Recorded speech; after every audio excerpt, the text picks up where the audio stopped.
ဒီပွဲမှာနှစ်ကိုကိုမရှိဆိုတာ PSG ရဲ့ဘက်ကတော်တော်ကိုတက်ညာရာခဲ့တဲ့တက်ညာရာကြခဲ့မဲ့ကျွန်တော်တို့ရက်လက်မျိုးလို့တောင်ပြောရမယ်လီဗာပူးတင်းအတွက်တော့ကျွန်တော်တို့6နှစ်အတွင်းအဆိုးဆုံးစံချိန်တစ်ခုပါတင်သွားတယ်ဗောလေ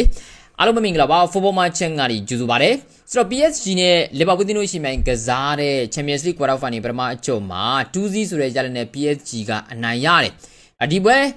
မတိုင်ခင်မကန်ခင်မှာတော်တော်များများကတော့ PSG အနိုင်ရလိမ့်မယ်ဆိုတာဘယ်လိုပြောမလဲကြိုပြီးတော့ထင်ထားကြသလိုပဲပေါ့နော်တကယ်လည်းပဲကျွန်တော်တို့အနိုင်ယူခဲ့ပြီးတော့ဒူဝေးနဲ့ကွာတာတို့ရဲ့တော်တော်ကိုကောင်းတဲ့ quality ဂိုးတွေနဲ့ဒါ 2-0 ဆိုတဲ့ရလဒ်နဲ့ကျွန်တော်တို့အနိုင်ရတာလီဗာပူးတင်းအတွက်တော့တော်တော်ကိုအခြေအနေဆိုးတယ်လို့ကျွန်တော်ပြောရမလားဆိုတော့လီဗာပူးနဲ့ပတ်သက်လို့ကျွန်တော်ကြည့်ကြည့်ရရင်ကျွန်တော်တို့ဘောနော်3-0ဖြစ်မသွားတာလီဗာပူးတင်းအတွက်တော်တော်ကိုကန်ကောင်းခဲ့တယ်လို့ကျွန်တော်ထင်တယ်ခုနကပြောလို့ပဲ2-0ဆိုတာလီဗာပူးအတွက်တော့တော်တော်ကိုတက်ညာရာကြာလုံးနဲ့ရလဒ်မျိုးပါဒီပွဲမှာအခက်မသိ5-6 ဂိုးတွေဖြစ်သွားဖို့အလွယ်တကူကြုံခဲ့တဲ့အခြေအနေတွေကျွန်တော်ရှိတယ် PSG ရဲ့ဘက်ကတော်တော်ကိုတိုင်ပတ်ခဲ့လို့သူသဖြင့် Ousmane Dembele တို့ဘာလို့ပေါ့နော်ဒီတကယ်ကောင်းတဲ့ chance တွေကိုအသုံးမချနိုင်လို့မာဒက်ရှ်ဗီလီတချို့လုံးနေကောင်းလို့နူနိုမန်ဒက်စ်တို့တကယ်ကောင်းတဲ့အခွင့်အရေးတွေကိုအသုံးမချနိုင်ခဲ့လို့ PSG ရဲ့ဘက်က2 ဂိုးပဲကျွန်တော်ရတာတော်တော်ကိုကန်ကောင်းတာပါလီဗာပူးတင်းအတွက်ဆိုတော့လီဗာပူးကခုနကပြောသလိုပဲ6နှစ်တွင်အဆိုးဝါးဆုံးစံချိန်ပေါ့ဒါပါလဲဆိုတော့နီးပြဖြစ်တဲ့အာနီစလောကပေါ့နော်နီးပြဖြစ်တဲ့အာနီစလောရဲ့လက်ရှိဒီပွဲမှာသူတို့ PSG ဘက်ကိုဂိုးပေါက်ကန်သွင်းမှု3ချိန်ရှိခဲ့တယ်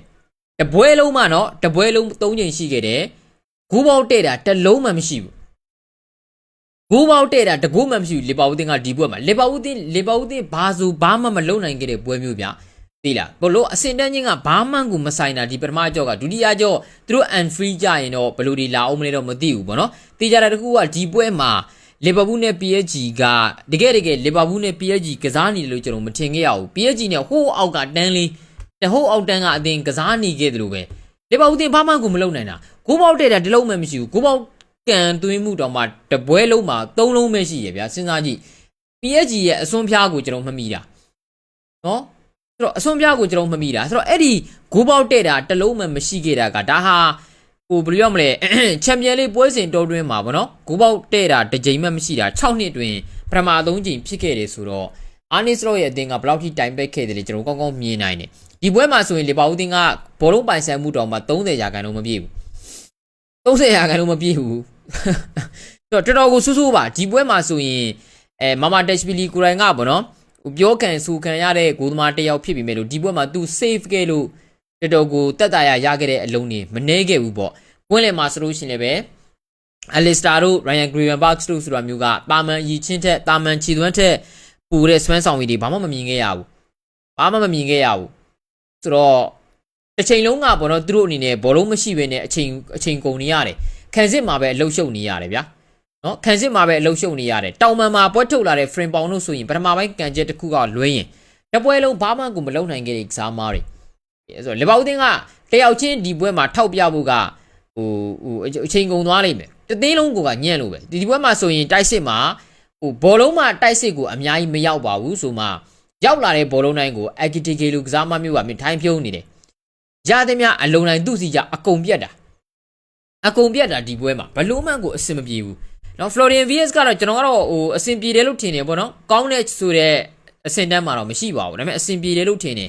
်ဒါပေမဲ့လည်းလို့ပေါ့နော်သူ့စီကနေပြီးတော့လေပြိုင်ဘက်ကို threatening လုပ်နိုင်တဲ့ပြိုင်ဘက်ကို anti-air ပေးနိုင်တဲ့ action မျိုးကမမြင်ရဘူးအချင်းချင်းကြားထဲမှာချိတ်ဆက်တွေကောင်းတယ်ပြိုင်ဘက်ကန်စစ်ကစားမားတွေပြိုင်ဘက်ကွင်းလင်ကစားမားတွေကိုသူကြော်နိုင်တယ်နော်သူကလည်းသူကောင်းတဲ့ chance လေးတွေလည်းဖန်တီးနိုင်တယ်တချို့အလုံးလေးတွေသူလုပ်ပေးတာလေးတွေရှိတယ်ဒါပေမဲ့လို့ပြဿနာကအဲ့ဓာတွေကို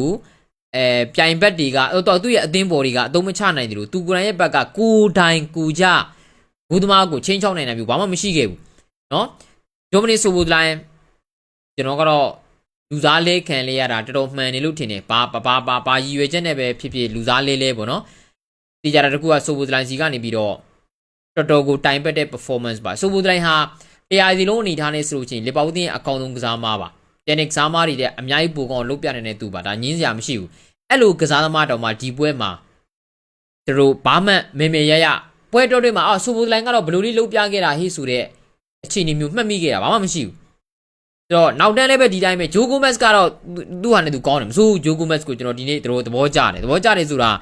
PSG ရဲ့ဘက်ကတကယ်အန်ဒီရဲ့များတဲ့အလုံးတွေပေါက်ဆဲရောက်လာတယ်ချိုးပေးလိုက်တဲ့အလုံးတော်တော်များများကိုသူ block ခဲ့တာတွေကျွန်တော်ရှိရ Gomez က block ခဲ့တယ်ဘန်ဒိုက်တို့ဘာလို့အဆင်ပြေဘူးဘန်ဒိုက်ဆိုရင်ဟိုပထမလုံးပေးရတဲ့နေရာမှာလဲသူလည်းပဲဗျာအဲ့လုံးကတော့အမှန်တမ်းပြောရင်တော့သူကိုယ်တိုင်သွားပြီးတော့ရှေ့နည်းနည်းလေးတူးပြီးတော့ block လုပ်နိုင်ခဲ့သိမိမယ်လေသူရဲ့ဟိုဘယ်လိုပြောမလဲတဘာဝပုံစံသူ့ပင်ကိုပုံစံကိုကကန်တဲ့အလုံးကို block ဝယ်ကျူးပန်းလာရှေ့ကိုသွားပြီးတော့ aggressive ဖြစ်သွားတဲ့အနေအထားမျိုးတွေမရှိဘူးသူသဖြင့် area ပေါက်ဆဲမှာဆိုပို့ပြီးတော့သူကတတိနဲ့ကစားတယ်ဆိုတော့အဲ့လိုမျိုးသူနဲ့သူ့ပနောင်းနဲ့ထိပြီးတော့ကျွန်တော်တို့ဒါဝင်သွားတာမျိုးလေးကျွန်တော်ပြတယ်တချို့ဆိုကျွန်တော်မထိဘူးလို့တော့ထင်ပါတယ်ဆိုတော့ကာကတ်လည်းပဲအဆင်မပြေဘူးเนาะကိုနာတီကတော့ပင်နယ်ဒီမပေးရတာသူတော်ကန်ကောင်းနေပေါ့နော်ဒါပဲထူးထူးခြားခြားမရအောင်ဆိုတော့လီဗာပူးကတသိန်းလုံးနေထားနေကျွန်တော်ကြည့်ရင်ဘယ်သူမှဘလို့လီဗာပူးတင်းရဲ့ standard ကိုမှီအောင်ကစားနိုင်တဲ့သူတွေမရှိဘူးပြပိုဆိုတော့ကနီးပြအာနီစရော့ရဲ့ setup ပဲဒီပွဲမှာလီဗာပူးတင်းကိုကျွန်တော်ကြည့်ဒီကောင်ဒီတကယ်ရောကစားချင်ရင်လားပေါ့နော်ပြီးရင်တကယ်ရော PSG ကိုပေါ့နော်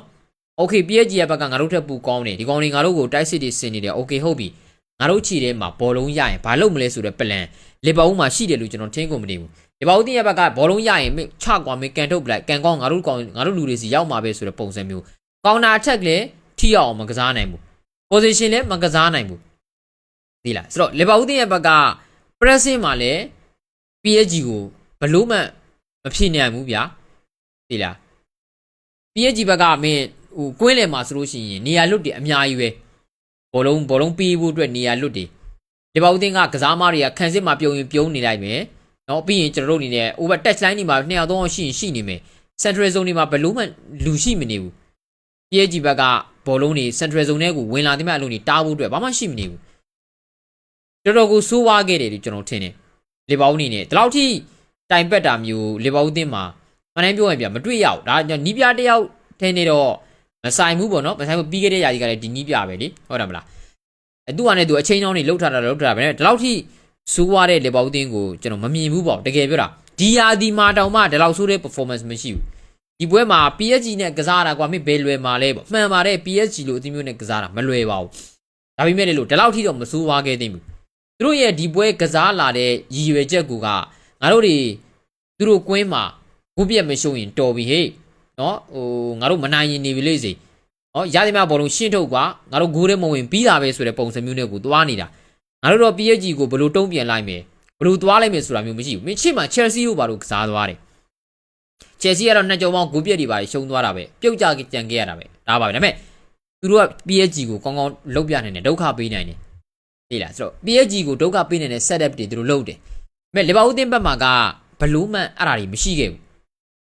ဘလို့မှမရှိခဲ့တာဒါကြောင့်တော်တော်ကိုစိတ်ပြက်စရာကောင်းတဲ့ပွဲလို့ကျွန်တော်ပြောတာအဲ့ကြောင့်ပြောတာကိုခြေထဲမှာဘောလုံးရရင်တောင်မှငါတို့တော့ဘလို့တိုက်စစ်ဆင်လိုက်မယ်ငါတို့ခြေထဲဘောလုံးရရင်ငါတို့ကကောင်တာအထက်ကိုဘလို့သွားမယ်ဆိုတဲ့ plan မျိုးမရှိဘူးဗျ imposition ကစားတာဆိုတော့လည်းမဟုတ်တော့ဘူးနော် pressing ကိုကောင်းတဲ့အသင်းလားဆိုတော့လည်းမဟုတ်ပြန်ဘူးမိဘလို့ကောင်းကစားနေတဲ့ပုံစံလားဆိုတော့လည်းမဟုတ်ပြန်ဘူးဒါဆိုလို့ချင်းငါတို့ deep block ကစားတာကောင်းလားဆိုတော့လည်းမဟုတ်ပြန်ဘူးသိတယ်မလားဆိုတော့ PSG ရဲ့ဘက်ကလိုအပ်ချက်တွေများလုံးလို့သာ2စီးနဲ့ပဲပြီးသွားတဲ့သဘောဖြစ်နေတယ်စိတ်ပြက်စရာပါဒါပေမဲ့ကောင်းတာတစ်ခုကတော့ခုနကပြောသလိုပဲ2စီးပေါ့နော်ကျွန်တော်ကတော့ Champions League လိုပွဲမျိုးနေရာမျိုးမှာ2ဂိုးကိုမရှိဆိုတာဘာမှတိတ်ဟုတ်တယ်ရလိုက်လို့ကိုမထင်တာဗျဒုတိယကြောင့်သူသဖြင့်အိမ်ဝင်းမှာလက်ခံကစားမဲ့ချီနီမျိုးတွေဆိုရင်ပြောတာဒါပေမဲ့လို့လက်ရှိဒီအချီနီရ PSG ကိုလီဗာပူးဘယ်လိုကြော်မလဲမင်းကိုအိမ်ဝင်း Anfield မှာကျတော့လက်ခံကစားရင်းပေါ့နော်ဘယ်လိုပြောမလဲဟို penalty တွေပါတွေရမှန်ကန်တိုက်စစ်တွေစင်တွန်းကွာငါတို့မဟုတ်လေရှုံးမှာပဲသိတယ်မလားဒီတက်ပိုရှုံးလေငါတို့ထွက်ရမှာပဲတည်ကြလဲငါတို့ထွက်ရမှာပဲเนาะအဲ့တော့1-0လောက်နဲ့နိုင်လဲထွက်ရမှာပဲဆိုမှတော့မထူးဘူးဟေ့ဆိုတဲ့ပုံစံမျိုးနဲ့မထူးဆက်ခင်ရင်ဒရက်ဆက်တိုက်စစ်တွေပါတွေစင်အချိန်တွေပြောင်းလဲတွေဖြစ်အဲ့လိုမျိုးဆိုရင်တော့မျောလင်းချက်ရှိတယ်ဗျမဟုတ်ရင်တော့အိမ်ဝင်းသာပြောတာဗျအိမ်ဝင်းမှာကန်ရမယ်တာပြောတာဘလို့သွားပြီးတော့မျောလင်းရမလဲဒီပုံစံနဲ့ဆိုရင်ပြောတာဒီပုံစံနဲ့ဆိုရင်ပြောတာသိတယ်မလားဆိုတော့ဒါကြောင့်ဟိုလီဗာပူးအတွက်တော့စိတ်ပြည့်စရာကျွန်တော်ဒီလိုမျိုးညံ့တဲ့ခြေသွမ်းမျိုးကျွန်တော်အများကြီးတော့မမြင်ဘူးလို့ကျွန်တော်ထင်တယ်တစ်ဘက်က PSG ကိုကြည့်ရရင်တော့ PSG ကတော့ကျွန်တော်တို့ဗျာကျွန်တော်တို့ PSG နဲ့ပတ်သက်လို့ပြောရင်ဘာမှသိပြီးတော့ဗောနော်လိုအပ်ချက်တွေကပြောရလိမ့်မရှိဘူးဘာကြောင့်လဲဆိုဒီကောင်တွေကပရီးမီးယားလိဂ်ကလပ်အသင်းတွေကိုတွဲတာဆိုတာမှန်ကန်တွဲတာပရီးမီးယားလိဂ်အသင်းတွေဆိုရင်ဒါပေမဲ့စိတ်ပြည့်စရာကောင်းတာသူတို့ကိုနည်းနည်းစိတ်ပူဖို့ကောင်းတဲ့အရာတကူကနှစ်ဂိုးထပ်ပူမရတာပဲဒီလိုပွဲမျိုးကပထမအကြော်တွေကဖြတ်ရမှာ Chelsea နဲ့ပွဲလိုမျိုးဖြစ်ရမှာ Chelsea နဲ့ပွဲမှာဆိုလို့ချင်းကျွန်တော်ကြည့်အပြန်လန်ကစားရင်သွင်းဂိုးတွေအပြန်လန်ရသေးတွေပါကြီးကြာရင်သူတို့ပွဲပြီးတဲ့အချိန်ထိ Chelsea ဘက်ကကစားမကောင်းတွေကိုသူတို့တွေလူစားလဲပြီးတော့ပွဲကိုထိန်းဖို့ကြိုးပမ်းတယ်လက်ရှိရလက်လေးကိုထိန်းဖို့ကြိုးပမ်းတယ်ဒါပေမဲ့ PSG ရဲ့ဘက်ကရအောင်ဂိုးတွေသွင်းဖို့ကြိုးပမ်းရင်ပထမအကြော့ကလေးကရလက်ကပြတ်သွားတာအခုလက်ရှိကျွန်တော်အနေနဲ့လီဗာပူးတင်းရဲ့ဘက်ကလည်းဒီတိုင်းဖြစ်ခဲ့ရမှာ PSG အနေနဲ့တကယ်လည်းပဲသူတို့ပွဲကိုပထမအကြော့မှာနေဖြတ်လို့ရတဲ့အခြေအနေမျိုးတွေရှိခဲ့တယ်ဒမ်ဘီလီတို့ပါတော့ဒီပွဲတော်တော်ညံ့ဒမ်ဘီလီဟာတရားဒီလုံးနေတာနဲ့ကောင်းနေတယ်သူ့အနေနဲ့သူအဆင်ပြေနေတဲ့ကစားသမားတစ်ယောက်ပါဒါပေမဲ့ဒီပွဲမှာ Osman Dembele တော်တော်ညံ့တယ်တော်ညံ့ပါတယ်ဒီပွဲကစားတာတို့ဒမ်ဘီလီဆိုရင်တကယ်အပိုင်အလုံးနေပေါ့နော်သူတကယ်ကောင်းတဲ့ကန်ချက်တွေရခဲ့တယ်သူ၃လုံးလောက်ရှိတယ်တလုံးမဝင်ဘူးပြီးရင်ကျွန်တော်တို့နေနဲ့ပေါ့နော်နူနိုမန်တက်ဆိုလို့ရှိရင်လည်းဟာကီမီနဲ့သူတို့နှစ်ယောက်ရလာတဲ့လုံးသူလုံးဝအရန်အလောကြီးပြီးတော့ဘယ်လိုပြောမလဲခြေတွေလေးနဲ့ထိုးမိသွားရင်ဘောလုံးကရှေ့ကိုကြောအချိန်များသွားရင်တိုင်ပတ်သွားတာဒါဒီနှမျိုးကိုကောင်းတယ်နှမျိုးကိုကောင်းပါတယ်ဆိုတော့ဒါကြောင့် PSG အနေနဲ့2ဂိုးပဲရခဲ့တာကတော်တော်ကိုနစ်နာတယ်လို့ကျွန်တော်ထင်တယ်နော်ပထမအကြော့မှာကလေးကစိတ်အေးလက်အေးဖြစ်စီမဲ့ရလက်မျိုးကိုသူတို့ဖန်တီးရမှာတူးစီကလည်းစိတ်အေးလက်အေးပါပဲမနိုင်ပြောရင်တော့သို့တော်လည်းပဲလက်ရှိဒီပွဲရဲ့ performance ဘိုင်းရဆိုရင်သူတို့ဟာလီဗာပူးတင်းကိုလုံးဝစိတ်ကြိုက်တီးတာဗျစိတ်ကြိုက်တီးတာလီဗာပူးတင်း pressing လုပ်တယ်ဖုံဆိုမင်းဒီကောင်တွေကတိုက်စစ်ရောက်သွားပြီအဲ့လောက်ထိလီဗာပူးတင်းကိုလွယ်ကူဒီကောင်တွေကြော်ဖြတ်နိုင်တာ PSG ကွင်းလဲလီဗာပူးမရှင်းနိုင်ဘူး PSG တိုက်စစ်လဲလီဗာပူးမတားနိုင်ဘူး PSG ခံစစ်လဲလီဗာပူးမဖောက်နိုင်ဘူးအဲ့လိုအခြေအနေမျိုးနေရာတိုင်းမှာကိုကကြီးပဲအသာစီးရပြီးတော့ဒီကောင်တွေကိုကလေးတင်းလို့ဆက်ဆံပြလိုက်တဲ့အခြေအနေမျိုးမှာမင်း2ဂိုးမရှိဆိုတာတော်တော်ကိုနစ်နာတယ်ရလက်မျိုးဒီပွဲမှာ18ကြိမ်ကြီး PSG ကဂိုးပေါက်ကွန်တူမှုရှိတယ်9ကြိမ်ဂိုးပေါက်တဲ့တယ်နှလုံးမဲကျွန်တော်ရတယ်ခုနကပြောသလိုပဲဂိုးပေါက်တဲ့တိုင်းဂိုးရမယ်လို့တော့မဟုတ်ဘူးဒါပေမဲ့အဲ့ဒီမှာဘလူးဂိုးပေါက်တဲ့ခဲ့တဲ့အလုံးတွေကဘလူးလုံးနေတယ်ကျွန်တော်ပြန်သွားကြည့်လိုက်ရင် PSG ရဲ့2စီးဆိုတာတော်တော်ကိုနစ်နာတဲ့အရလက်မျိုးပါတော်တော်ကိုခံမြင့်စရာကောင်းတဲ့ရလက်မျိုးပါ PSG အတွက်ဒါပေမဲ့လို့ပေါ့နော်နီးပြပြတဲ့ Luis Enrique တွေ့တော့ဒါသူကိုယ်တိုင်ကလည်း game management ကျွန်တော်တို့ကောင်းတယ်ဒီပွဲမှာဆိုလို့ရှိရင်အရန်ကုန်မှာဘယ်လိုပြောမလဲဒီမပါနိုင်ခဲ့တဲ့ဘာကူလာတို့လိုကစားမားတွေတော့ကျွန်တော်ရှိသေးတယ်ဗျာ Fabian Ruiz ကတော့ဒီရာဒီတော်တော်များများသူလွဲပါလိမ့်မယ်ဒါပေမဲ့လို့ဘာကူလာတို့ဘာလို့ဆိုလို့ရှိရင်တော်တော်ကောင်းတဲ့ကစားမားတွေဒီပွဲမှာအရန်ကုန်မပါခဲ့ဘူးဒုတိယကြော့ပါမယ်ဆိုလို့ရှိရင်ဒါလူစားတွေပါလဲတဲ့ခါအများကြီးကျွန်တော်မျှော်လင့်လို့ရတယ်လေပေါ့နော်ဒီ PSG အနေနဲ့တကယ်လည်းပဲ PSG ကဒီပွဲမှာဆိုရင်တော်တော်ကောင်းခဲ့ပါတယ်တသိန်းလုံးနေထားတယ်ဒါပေမဲ့လို့နူနိုမန်ဒက်စ်တို့ဘာလို့ကိုကျွန်တော်ကြည့်ရင်သူ့ရဲ့ standard မှာသူရှိမနေဘူးပေါ့မန်ဒက်ဆိုဒီပွဲမှာတော်တော်ဆိုးပါတယ်မန်ဒက်နဲ့ Usman Dembele ကအဆိုးဆုံးပဲမန်ဒက်ဆိုလို့ရှိရင်အမှားဆိုတာခံစစ်အမှားမလုပ်ခဲ့ပေမဲ့လေလို့လူပေးတွေတအားမှားတယ်ပြီးရင်သူ့ရဲ့ဘယ်လိုပြောမလဲအခြေအနေကောင်းတစ်ခုမှရှိမနေဘူးပေါ့ကျွန်တော်တို့ကတော့ comment တွေမှာညီကိုတယောက်ကတော့ပြောတာပဲသူကြီးသားနဲ့ပြတ်ထားလို့မန်တယ်ပိုင်းရသူပြဿနာတက်နေတယ်ပေါ့တကယ်လည်းပဲအဲ့လိုသာအမှန်ဆိုလို့ရှိရင်တော့နားလည်လို့ရတယ်ဒါပေမဲ့ဒီပွဲမှာနူနိုမန်ဒက်စ်ကသူ့ရဲ့ level မှာရှိမနေဘူးသူရှိတဲ့ level မှာရှိမနေဘူးပေါ့နော်အဲကြောင့်ဒီပွဲမှာဆိုရင် PSG ကအရန်ကောင်းခဲ့တာပါဒါပေမဲ့လေလီဗာပူးတင်းကိုသူတို့တွေထင်ထားတဲ့ပို့ပြီးတော့ဂိုးမပြတ်နိုင်ခဲ့ဘူးပေါ့နော်လီဗာပူးအတွက်တော့ဂျားထဲမှာလေသူကပရီးမီးယားလိဂ်ကလည်းစိတ်ပူပါသေးတာဘာကြောင့်လဲဆိုတော့ပရီးမီးယားလိဂ်မှာနောက်ရသည့်ချန်ပီယံစ်လိဂ်ဝင်ခွင့်အတွက်အားနေဆိုတော့ရမှာဖြစ်မယ်ပေါ့နော်အထူးသဖြင့်အခုလိုမျိုး